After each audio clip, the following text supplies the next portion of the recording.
Olá, gente. Vamos dar continuidade ao conteúdo da nossa disciplina. Então, antes eu vou fazer uma revisão, né, do tema em que a gente está trabalhando, para que a gente possa fechar, né, a rede de atenção psicossocial, para amanhã a gente já começar a falar sobre os transtornos mentais que são mais prevalentes. Então, é muito importante que vocês prestem atenção na aula de hoje, porque é o fechamento, né, da rede de atenção psicossocial, que é um dos temas mais importantes da nossa disciplina.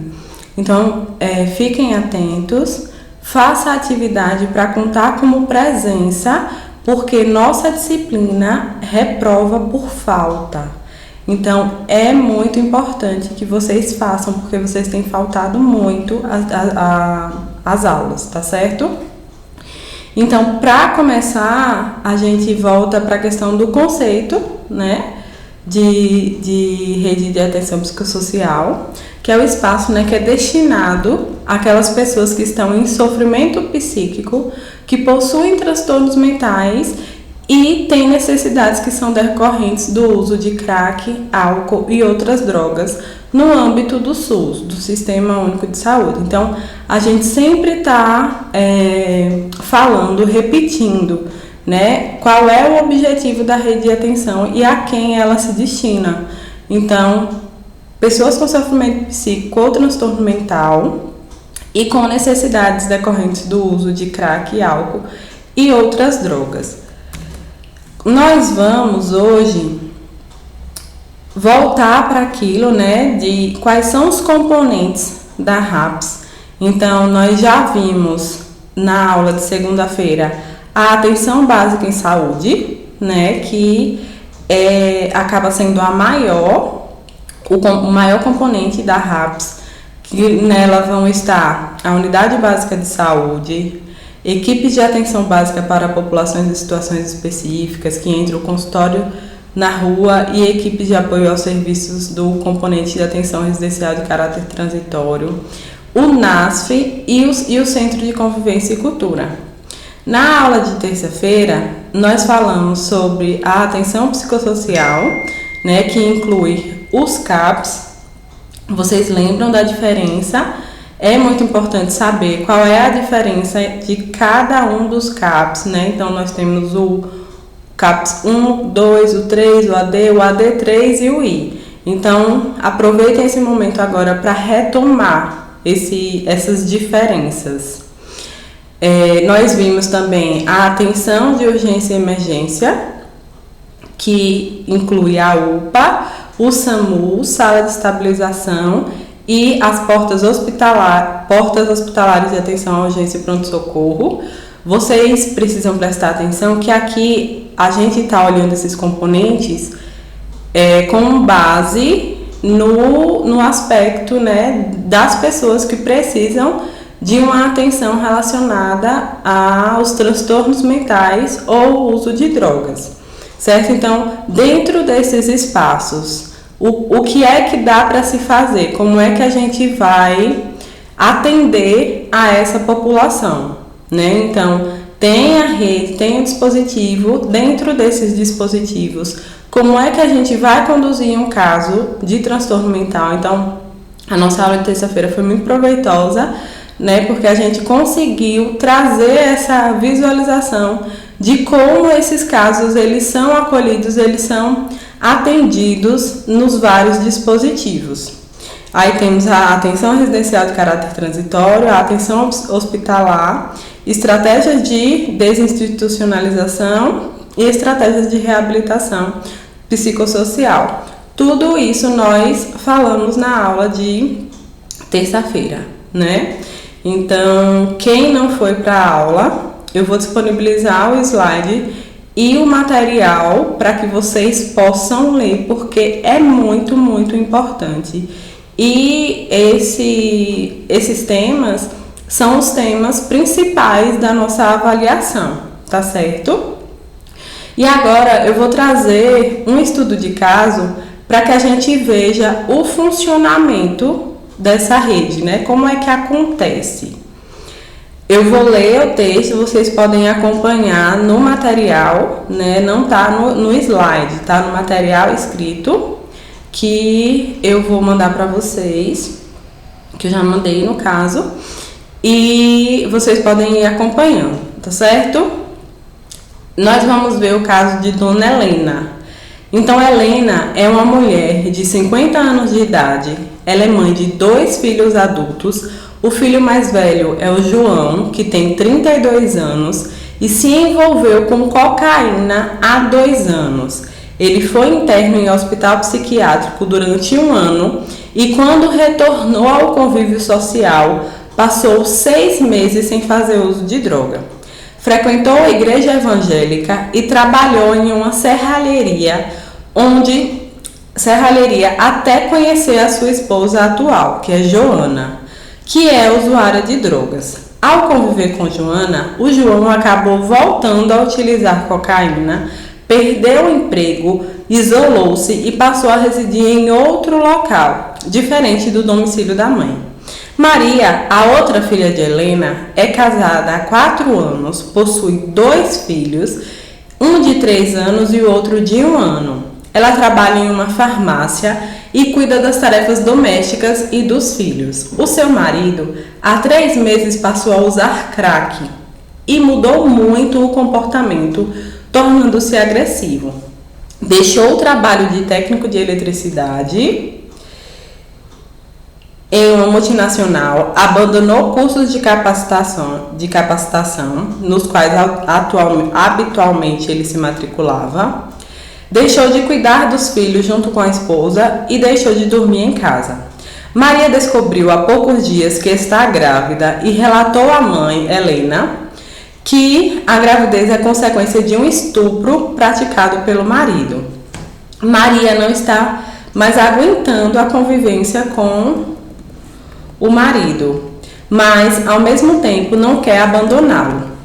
Helena já teve vários picos de hipertensão arterial, está muito nervosa, com labilidade emocional e já tentou ajudar os filhos de muitas formas, inclusive solicitando o apoio da pastoral da sobriedade e da enfermeira da sua equipe de saúde da família.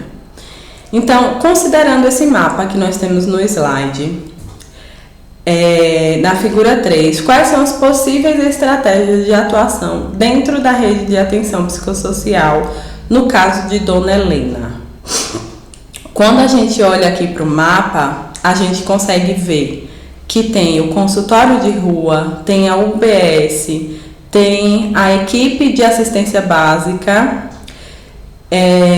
de apoio, né, de assistência social aqui, comunidade terapêutica, o Centro de Atenção Psicossocial, que é o CAPS, tem o Centro Especializado em Álcool e Droga, tem a Unidade de Acolhimento Terapêutico, a Unidade de Acolhimento Terapêutico Transitório e enfermarias especializadas em álcool e droga. O que é que a gente precisa fazer nesse caso, né? Então, para a gente assegurar a acessibilidade e a resolutividade desse caso, do cuidado e do tratamento das pessoas que fazem o uso nocivo de álcool e outras drogas, é preciso trabalhar em rede. Isso para conseguir um resultado maior do que trabalhar de forma isolada. As intervenções reducionistas, focadas apenas na droga e na dependência química, e tendo a abstinência como único resultado, não tem efetividade terapêutica. Então a gente tem que lembrar que apenas tentar tirar a droga, fazer com que a pessoa não use, muitas vezes não é eficaz, né? Por isso que a gente tem aquele conceito de redução de danos, porque são formas em que a gente vai lidar com o abuso de droga, fazendo com que ele use estratégias para que as consequências não sejam tão prejudiciais como aquelas que ele vem enfrentando. Então a gente precisa mobilizar toda uma rede, toda uma equipe para cuidar dessa pessoa. Não é apenas tirar a droga, porque muitas vezes tem outras consequências, né? Como a abstinência e o fácil retorno, né? Então aquela pessoa fica ali, tem aquele sofrimento intenso e depois, se alguma coisa no ambiente dela acontecer, ela volta a usar a droga. Então, as evidências nacionais e internacionais reafirmam que são necessárias estratégias que levem em consideração o multidimensionamento e as relações entre eles na história de vida do usuário, desconstruindo as formas abusivas, potencializando e aumentando a contratualização do sujeito com e na sociedade. Então, é de trazer também um significado, né, para ele, retomar ali a sua história, ver os seus laços, os vínculos, as consequências, para que ele possa, como se fosse fazer um contrato entre ele e a sociedade, para que assim ele possa aderir ao tratamento e conseguir sair dessa situação. Então, muitas vezes, por exemplo, em um projeto terapêutico singular, o PTS, são necessárias ações que vão além da esfera da saúde. E mesmo considerando as ações em saúde, nem sempre um único serviço pode demonstrar o potencial necessário para abarcar as diversas necessidades das pessoas. Mas em função da necessidade de um serviço de saúde que atendesse tanto o aumento da demanda de usuários de álcool e outras drogas, como a necessidade de atendimento diário a esses usuários, foram criados os Centros de Atenção Psicossociais, Álcool e Drogas, que é o CAPS-AD. Lembra que eu falei na aula passada? AD, né, a gente associa álcool, A de álcool e D de drogas, como um dos serviços substitutivos à internação. Então, ao invés de a gente levar numa clínica de reabilitação, né, uma internação ali, onde muitas vezes a forma que eles usam para tratar esses casos é retirar, né, e fazer com que a pessoa passe pelo processo de abstinência ali de uma forma controlada, né, se é que ele tenha o acesso à droga, é substituído pelo CAPS-AD. E o Ministério da Saúde, ele prevê que os CAPS, eles são serviços de atenção psicossocial que se caracterizam pelo cuidado e atenção diária e articulação de toda a rede de atenção. Nestes serviços, trabalham equipes de diversas áreas de formação, né? Então, dentro do CAPS, tem equipes que são multiprofissionais. São vários profissionais que vão olhar para aquele sujeito de uma forma integral e não só avaliando o sintoma.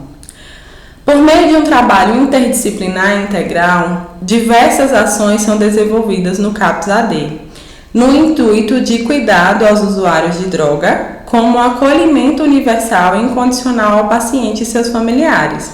Especificamente com relação ao crack, busca-se acolher usuários de crack que demandem ajuda, mesmo aqueles que não demonstrem o desejo de interromper o consumo, que foi o que eu falei sobre a questão da redução de danos. Então, muitas vezes, a pessoa ela já não se percebe como sendo capaz de ficar sem aquela droga, né? Mas ela está percebendo que as consequências elas são muito danosas. Então, tratar abstinências leves de crack em nível ambulatorial, realizar busca ativa em articulação com atenção básica em casos de abandono de tratamento, desenvolver oficinas terapêuticas e apoiar um trabalho dentro de perspectiva de redução de danos, suporte e apoio familiares, são funções do CAPS-AD. Então, lá, os usuários eles possuem acesso direto ao serviço de atendimento de porta aberta, o que facilita e desburocratiza o acesso ao serviço. Então, é um serviço em qualquer pessoa, em qualquer tempo pode chegar, né? Não precisa necessariamente que seja feito um encaminhamento de um lugar para outro. É só a pessoa procurar, lá é feita a triagem e vão conduzir o caso da melhor forma. Porém, também são atendidos os pacientes encaminhados por outros serviços intersetoriais, como as UBSs, as estratégias da saúde da família, o Hospital Geral, Hospital Psiquiátrico de Atendimento Integral, Hospital Dia, Ministério Público, Centro de Referência de Assistência Social, que é o CRAS, o CAPS 2. Então, no CAPS AD, tanto as pessoas podem procurar de livre e espontânea vontade, quanto outros serviços vão encaminhar. Então, como eu falei, não é necessário que haja o encaminhamento para que a pessoa busque o CAPS. Mas, se por acaso essas pessoas estão ou chegam nos outros dispositivos, eles fazem esse encaminhamento também. Quando a gente vê o caso de Dona Helena, né? Para assegurar a acessibilidade e a resolutividade do cuidado e do tratamento que fazem o uso nocivo de álcool e outras drogas, é preciso trabalhar em conjunto para conseguir um resultado maior do que se trabalhar de forma isolada. As intervenções focadas apenas na droga e na dependência como único resultado não têm efetividade terapêutica. E mesmo considerando as ações em saúde, nem sempre o único serviço ele pode ser necessário para abarcar as diversas necessidades das pessoas. Por isso que o CAPS ele vem para dar essa assistência, né? Para ele, através desse olhar multiprofissional, o sujeito ele é atendido e as chances de uma reincidência acabam sendo muito menores. Vamos lá.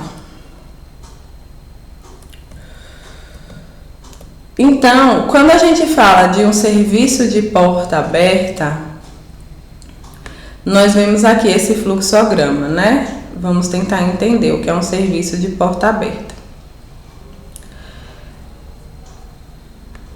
Aqui nós temos, né, a procura espontânea, Hospital Geral, Hospital Psiquiátrico, Unidade Básica de Saúde, o CRAS e o CAPS 2, que vão encaminhar ali para o CAPS AD. Ou então a procura espontânea, né, vem aqui diretamente para o CAPS AD.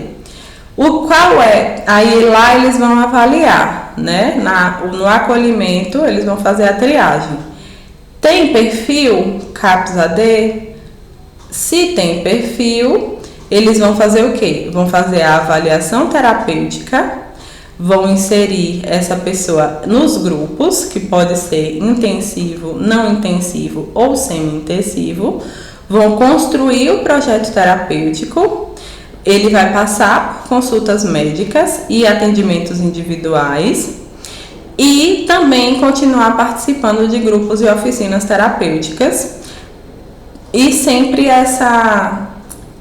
tudo isso entra na evolução do prontuário, que precisa incluir a alta melhorada, que na verdade, né, vai incluir isso tudo, e depois, quando finalizar aquele tratamento, ele pode receber alta melhorada, né, porque ele melhorou e aí ele recebeu alta, que aí ele é encaminhado para outro serviço, só para ir mantendo ali, né, o cuidado. Alta a pedido, né, então se ele, como é um serviço livre, ele pode pedir para ter alta, então os dados dele é colocado num arquivo morto. E alta por abandono, que é quando ele para de ir, deixa de ir. Quando acontece a alta por abandono, existe uma visita domiciliar, né, a busca ativa ali. Quando nesses grupos eles não aderem ao tratamento, falta sem justificativa, e eles fazem a busca ativa, fazem a visita domiciliar, às vezes eles retornam ao tratamento, que volta para todo o processo, e às vezes ele realmente recebe essa alta e entra também no arquivo morto. Quando ele não tem característica para ficar no CAPS AD, ele é encaminhado para o serviço adequado para ele. Então, olha só como é o funcionamento do CAPS, né? Então, qualquer um desses pontos iniciais pode entrar ali, mas seja de qualquer forma, ele precisa fazer essa avaliação e seguir todo esse passo a passo. E aí, o que foi que aconteceu, né? Quando a gente volta lá para o caso de Dona Helena. Para que a gente possa garantir a atenção integral aos usuários de crack e de outras drogas, os serviços de saúde eles devem estar articulados de forma funcional e complementar, com diversos dispositivos da rede. Nesse contexto, pontos de atenção da RAPS que podem ser utilizados na atenção ao usuário de crack, álcool e outras drogas são o CAPS-AD, o CAPS-AD 24 horas, a atenção básica, os ambulatórios de saúde mental, os hospitais gerais com leitos de atenção integral, os consultórios de rua, entre outros. Todos eles precisam, né, estar prontos, preparados para receber pessoas que são usuárias de crack, né, e para poder atender essa demanda. No caso de Dona Helena, ela ia participar de vários dispositivos, né? Mas falando sobre tanto o filho dela quanto sobre o genro dela, os dois têm o perfil de usuários do CAPS-AD, né? E lá eles também vão fazer a conexão com os outros dispositivos, como as UBS, né? Então ela também estava com hipertensão, que não é um caso, né, da RAPS, que é o que a gente está estudando, mas é um caso que vai também se utilizar de um dispositivo de saúde, né? Ela vai ter que ir ali para a UBS, né, fazer todo o procedimento que ela precisa fazer e que vocês também já sabem como é que funciona, né? E aí, nós temos tanto o CAPS, né, fazendo agora um resumo em relação ao CAPS, que a gente, nesse caso de Dona Helena, a gente falou sobre o CAPS-AD, né, que é o CAPS em que tanto o filho quanto o genro dela precisariam entrar. Mas o CAPS ele acaba sendo um serviço de saúde de caráter aberto e comunitário, constituído por equipes que são multiprofissionais, que atuam sob a ótica interdisciplinar e realiza prioritariamente atendimento a pessoas com sofrimento ou transtorno mental, incluindo aquelas com necessidades do uso de drogas, em sua área territorial, lembrando sempre daquele conceito de território, né? Então, a pessoa ela sempre vai buscar os dispositivos de saúde que estão ali próximo ao lugar onde ela mora, seja em situações de crise ou nos processos de reabilitação psicossocial. E o CAPS, né, é um dos dispositivos que são substitutivos do modelo asilar, que é o modelo de institucionalização, né? Questão daqueles hospitais, né? Dos asilos ali, que eles ficam presos. O CAPS, é um serviço de porta aberta e livre, né? As pessoas podem sair, podem deixar de ir. E temos as unidades de acolhimento.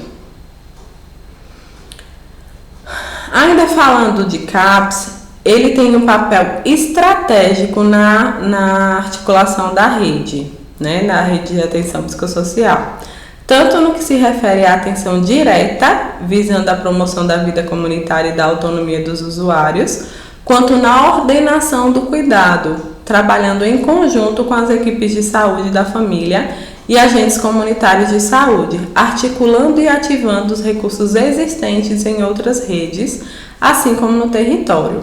Então, olha só, o CAPS ele vai estar ali tanto na vida daquele sujeito, né, dando autonomia a eles ali, de tipo, como eu falei, é livre, eles que vão estar ali, né, vindo de forma espontânea, participando das atividades, dá a ele também essa questão, né, do aspecto social, mas também tem faz parte, é um dispositivo que está em conjunto com os outros, né, e com as outras áreas ali de saúde, como a saúde da família, os agentes comunitários, entre outros. Algumas ações do CAPS são realizadas em coletivo, em grupo, e outras são individuais. Outras são destinadas a famílias, outras são comunitárias e podem acontecer no espaço do CAPS ou nos territórios, nos contextos reais de vida das pessoas. De acordo com as necessidades de usuários e de familiares, são utilizadas as seguintes estratégias: acolhimento inicial, acolhimento diurno e noturno, atendimento individual, atenção às situações de crise e atendimento em grupo. Então, lá tem vários, como a gente viu lá no fluxograma, tem várias atividades e destinadas também para várias pessoas, né? Não só para o indivíduo, para o sujeito em si, mas também para acolher a família. Essas atividades elas podem acontecer tanto de forma individual como as consultas, então é importante que eles passem pelas consultas, mesmo que dentro do CAPS, né, por ser multiprofissional, todos os casos eles são discutidos entre os profissionais, mas muitas vezes vai ter a necessidade dessas pessoas participarem ali de consultas individuais, para que elas possam falar, né, sobre as suas queixas e serem orientadas de uma forma individual. Mas também vão ter as atividades ali, as oficinas, os grupos terapêuticos, e as famílias também acabam tendo um espaço nesse lugar, né? Outras atividades são feitas até mesmo nas ruas, né? Nos lugares onde essas pessoas elas moram. Algumas dessas práticas são, além dos tipos de acolhimento, né, e de atendimento, nós temos as práticas corporais, práticas expressivas e comunicativas, atendimento para a família, atendimento domiciliar, ações de reabilitação psicossocial, promoção de contratualidade, fortalecimento do protagonismo de usuários e de familiares e ações de articulação de redes intra e intersetorial, além de matriciamento de equipes, ações de redução de danos, acompanhamento de serviço residencial terapêutico e apoio a serviço residencial de caráter transitório. Então, tudo isso, né, que eu acabei de falar, são estratégias utilizadas pelos CAPS, todos eles, não só o AD. Lembrando que a gente discutiu muito sobre o AD por causa do caso de Dona Helena. E já as unidades de acolhimento, elas oferecem cuidados contínuos de saúde, com funcionamento de 24 horas e em ambiente residencial. Qual é o objetivo das unidades de saúde? É oferecer acolhimento voluntário para pessoas com necessidades decorrentes de uso de crack, álcool e outras drogas de ambos os sexos, que são acompanhadas no CAPS, em situação de vulnerabilidade social ou familiar e que demandem acompanhamento terapêutico e protetivo de caráter transitório. Então, tem duas modalidades de unidade de acolhimento, adulto e infanto-juvenil. Então, só retomando qual é o objetivo, né? É o acolhimento voluntário para pessoas com necessidade decorrente de uso de crack, álcool e outras drogas.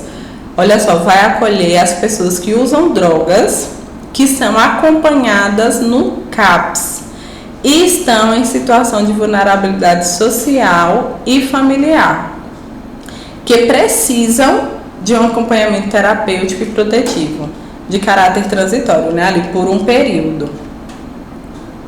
O acolhimento na unidade de acolhimento será definido exclusivamente pelo CAPS. Então, é o CAPS de referência, né? O CAPS que está cuidando daquele sujeito, que vai definir ali a unidade de acolhimento, né? E vai ser responsável pela elaboração do PTS, né? Do Projeto Terapêutico Singular do Usuário. As unidades de acolhimento, elas funcionam de forma articulada com a atenção básica, que acaba apoiando o cuidado clínico geral dos usuários. Os CAPs, eles são responsáveis pela indicação do acolhimento, pelo acompanhamento, pelo planejamento da saída e pelo segmento do cuidado. Então, o CAPS é quem vai avaliar essa necessidade e como aquilo vai ser feito, né? E em relação à saída, a unidade de acolhimento ela também vai entrar.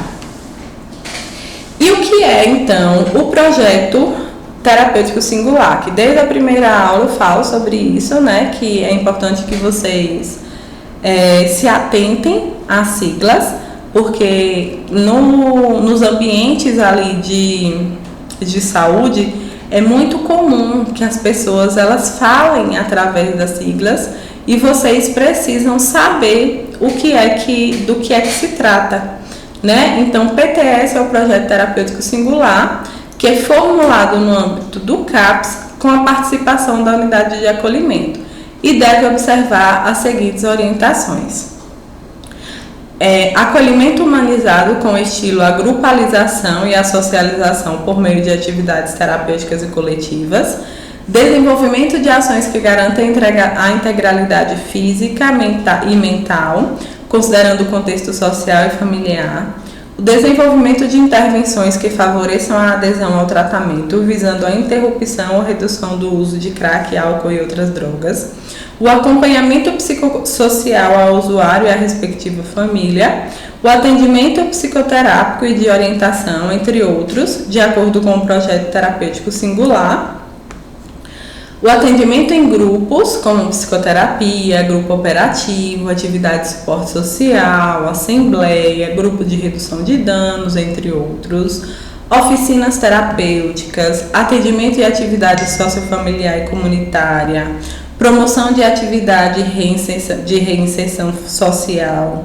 Ele vai fazer a articulação com a rede intersetorial, especialmente com a assistência social, a educação, a justiça e os direitos humanos, com o objetivo de possibilitar ações que visem a reinserção social, familiar e laboral, como preparação para a saída. Articulação com programas culturais, educacionais e profissionalizantes, de moradia e de geração de trabalho e renda, e a saída programada e voltada à completa reinserção do usuário de acordo com as suas necessidades, com ações articuladas e direcionadas à moradia, ao suporte familiar, à inclusão na escola e à geração de trabalho e renda.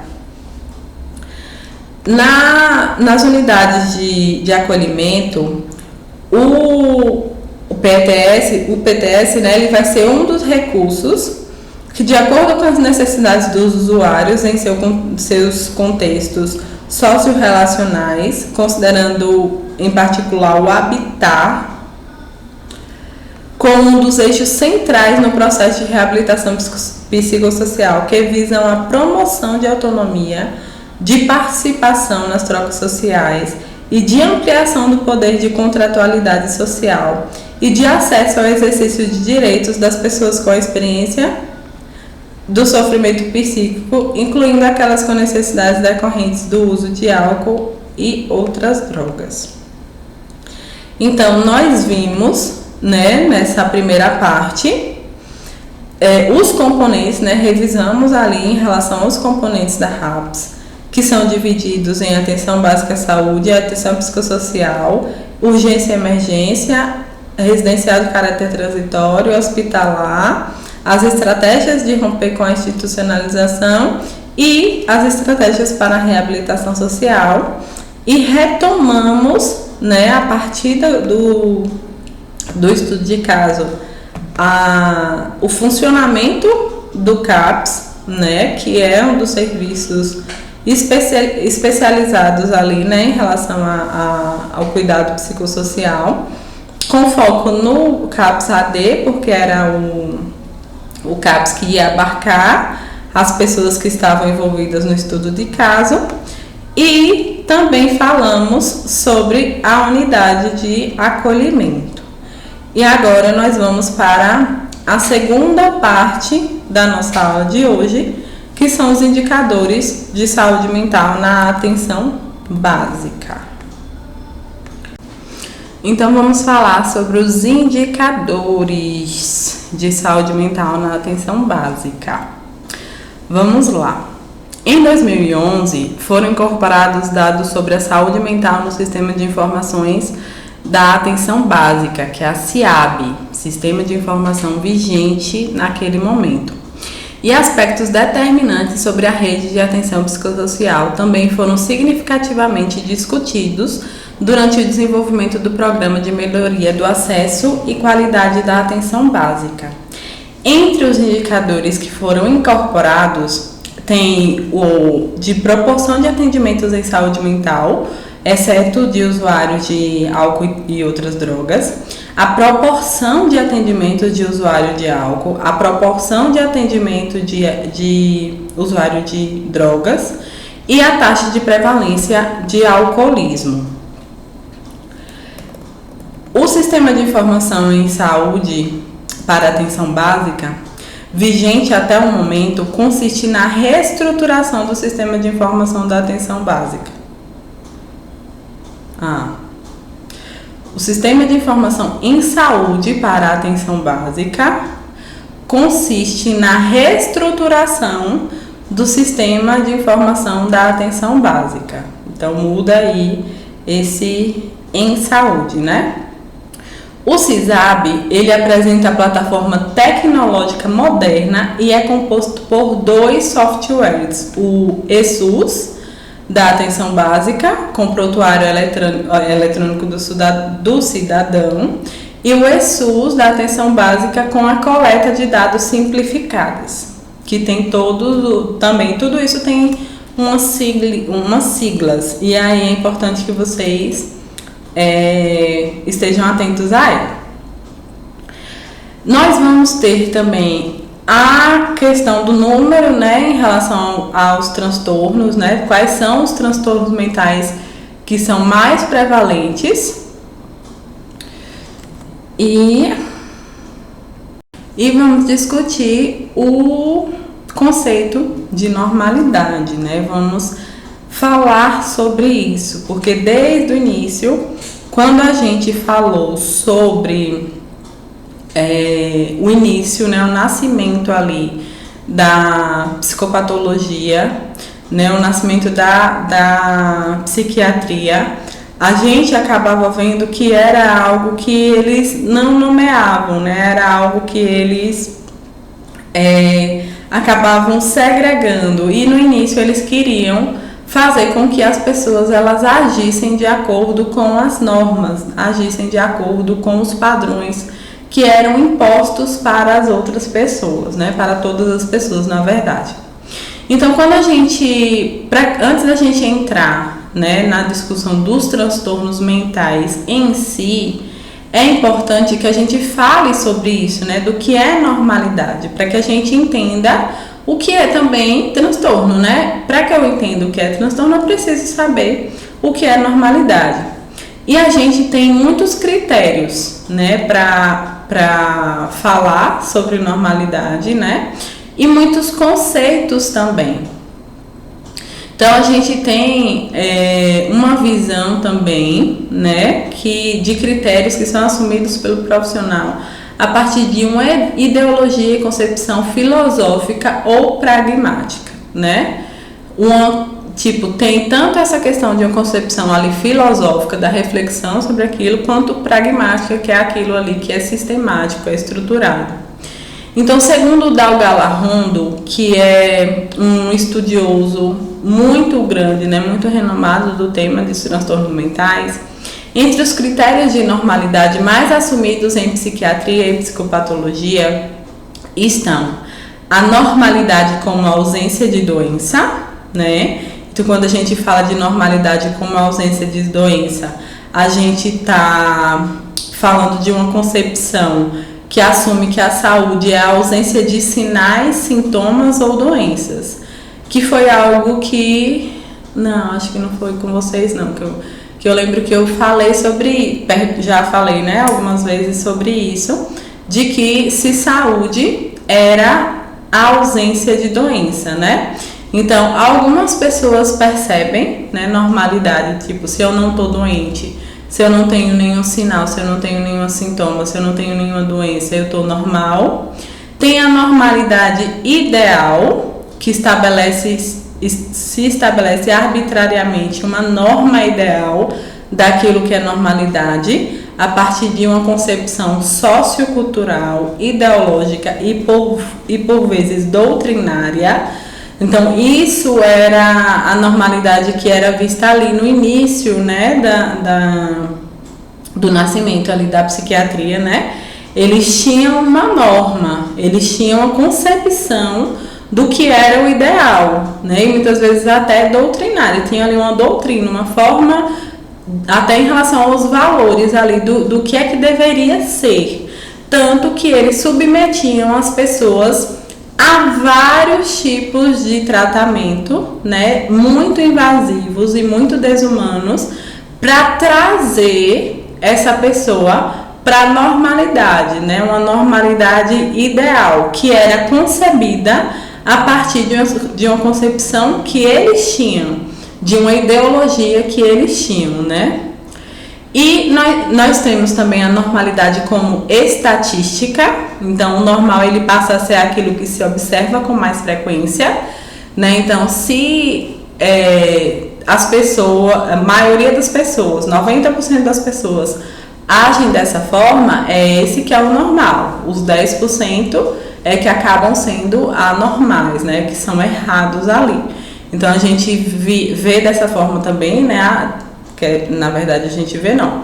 Existe esse conceito também de normalidade como estatística, né? Que o que a maioria das pessoas faz acaba sendo o normal, o ideal ali. Quem está fora disso é que está errado, que está sendo anormal, que está fora da norma, né?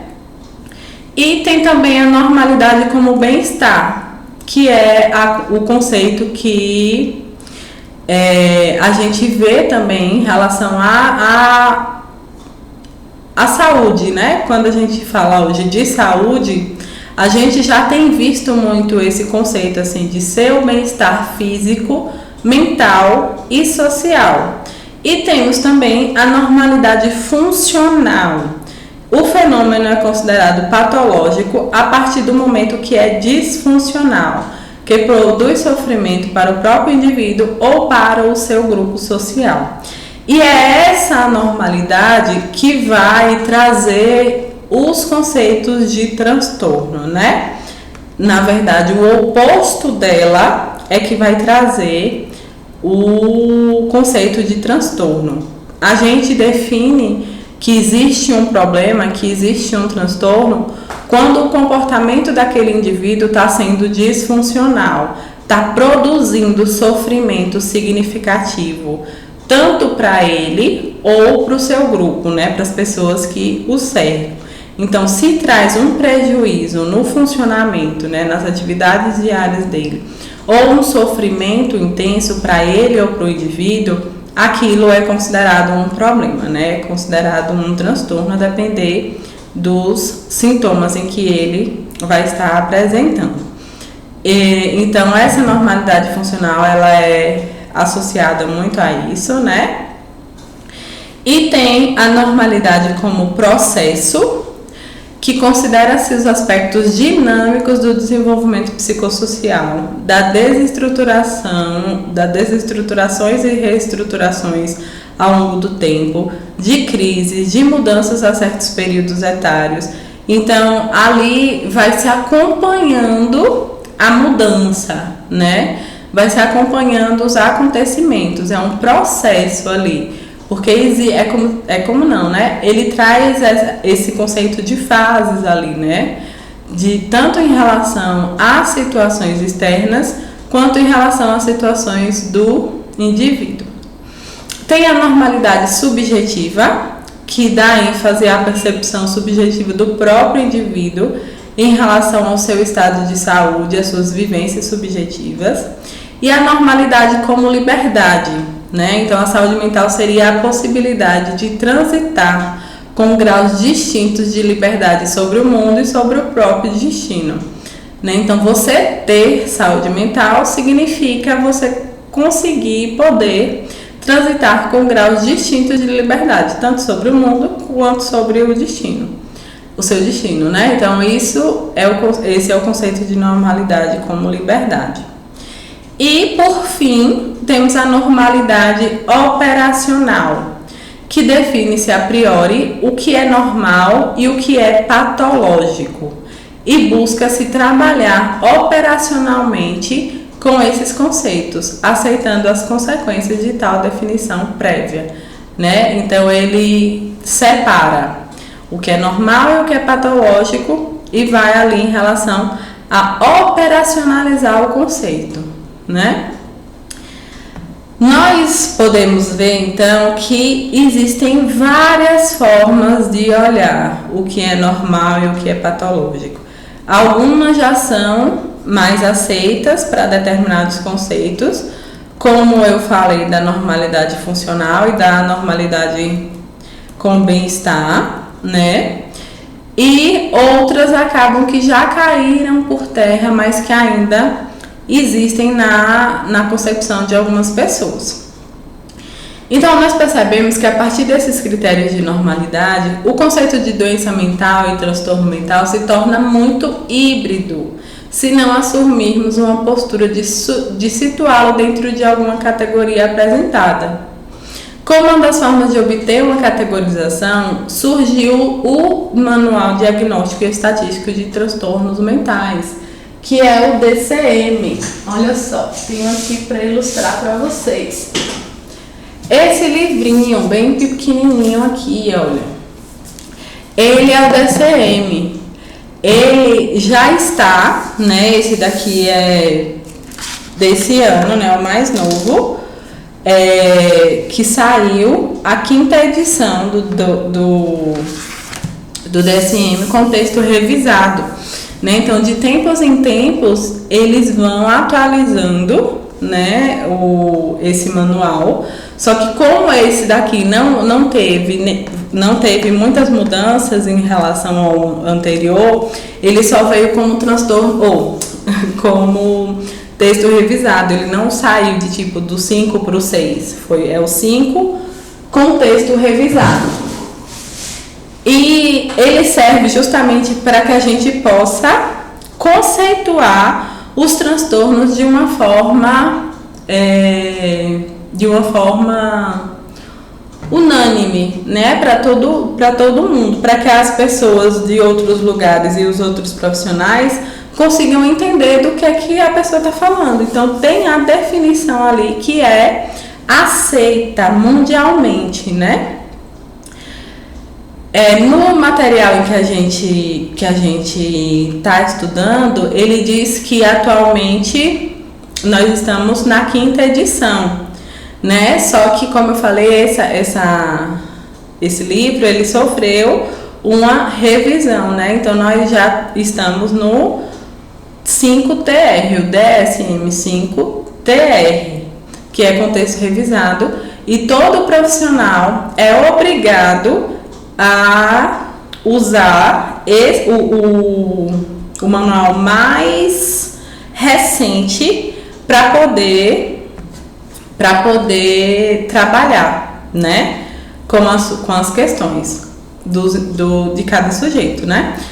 Quando um novo chega, o anterior para de valer, né? Então, hoje a gente com as redes sociais muitas vezes vem conceitos que já são ultrapassados e as pessoas ficam utilizando, só que aquilo pode ser interessante, né, para que a gente conheça ali, para que a gente se identifique, mas para a questão de conteúdo mesmo, né, de tipo profissional, a gente já não utiliza mais, como por exemplo, os tipos de personalidade que o pessoal fala. Tem muitos vídeos hoje no Instagram, no TikTok, falando dos tipos de personalidade: sanguíneo, colérico, eu nem sei quais são os outros mais, que é muito antigo. Então, esse tipo de conceito para os transtornos, para definir personalidade, é algo que já foi ultrapassado. Não se definem mais as pessoas com esses critérios, né? Então, hoje, quando a gente vai falar sobre transtornos, o que a gente deve seguir são as normas do DSM-5-TR. Todos os anteriores não têm mais validade, né? E aí, no nosso material, ele até traz quais foram as diferenças que surgiram do 5 para o 5-TR. Né? Então, agora, né, no 5-TR, no DSM-5-TR, nós temos os transtornos geralmente diagnosticados pela primeira vez na infância e na adolescência, e antes falava sobre transtornos do neurodesenvolvimento. Hoje nós temos delírio, demência e transtornos amnésico e outros transtornos cognitivos. E antes se falava de espectro da esquizofrenia e outros transtornos psicóticos. Antes nós tínhamos transtornos mentais causados por uma condição médica geral não classificada em outro local. E hoje nós temos transtorno bipolar e outros transtornos relacionados. Né? Então ele vai trazendo vários capítulos. Ele, na verdade, vai trazendo todos os capítulos do DSM-5-TR e do DSM-5, como eram divididos os capítulos e como estão sendo divididos agora. Então eles mudaram alguns transtornos ali de ordem. Eles mudaram também a descrição de alguns transtornos e incluíram, né, alguns transtornos dentro de grupos específicos. Mas essas mudanças são muito pequenas para que justificasse o nascimento de um sexto, né? Quando muda ali do 5 para o 6, a mudança ela precisa ser mais ampla, precisa estar ali realmente modificada a forma de enxergar esses transtornos, o que não aconteceu dessa vez, certo? Então nós vamos entrar depois nos transtornos que são mais prevalentes, né? Que hoje nós só vamos citar quais são esses transtornos, que são transtorno bipolar, a ansiedade, a depressão, a esquizofrenia, o transtorno obsessivo-compulsivo, transtornos alimentares, transtornos somatoformes e os transtornos impulsivos para a dependência química. Então, com isso, nós encerramos a aula de hoje e nos vemos amanhã para falar sobre começar, na verdade, né, a falar sobre os transtornos. Ok? Logo mais eu vou passar no grupo para vocês qual será a atividade de hoje para contar com presença nessa aula, certo? Tenham uma ótima noite e até amanhã.